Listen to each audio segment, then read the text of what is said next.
तुम्ही कधी विचार केलाय का की डॉक्टर तुमचं हृदय धडधडताना बघू शकतात, ते पण कुठली सर्जरी न करता? हे कशामुळे शक्य होतं? तर कार्डियक MRI मुळे. कार्डियक MRI म्हणजे काय? ही एक विशिष्ट पद्धतीची तपासणी आहे, ज्याच्यामध्ये मॅग्नेटिक फील्ड वापरलं जातं MRI मशीनमध्ये, कुठलंही रेडिएशन किंवा एक्स-रे न वापरता.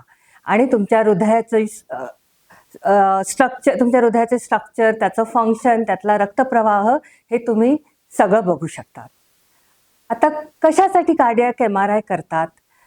जर पेशंटला हार्ट अटॅक आला असेल तर त्याचं हार्ट अटॅकमुळे किती डॅमेज झालेला आहे हे बघण्यासाठी. जर हार्टचं पंपिंग कमी असेल तर ते किती कमी झालेलं आहे आणि कशामुळे कमी झालेलं आहे हे बघण्यासाठी. कार्डिओमायोपॅथी म्हणजे हृदयाचे स्नायू अतिशय पातळ झालेत किंवा जाड झालेत आणि त्याचा फंक्शनवर काय परिणाम होतो आहे हे बघण्यासाठी. जर हृदयाचं काही इन्फ्लमेशन झालं असेल, ज्याला मायोकार्डायटिस म्हणतात, किंवा हृदयाच्या आवरणाचं काही इन्फ्लमेशन झालं असेल, ज्याला पेरिकार्डायटिस म्हणतात, ते बघण्यासाठी. जर जन्मतः हृदयामध्ये काही दोष असतील तर ते बघण्यासाठी, किंवा हृदयामध्ये ट्यूमर झाला असेल, असे अनेक प्रकारच्या कारणासाठी कार्डियक MRI केला जातो.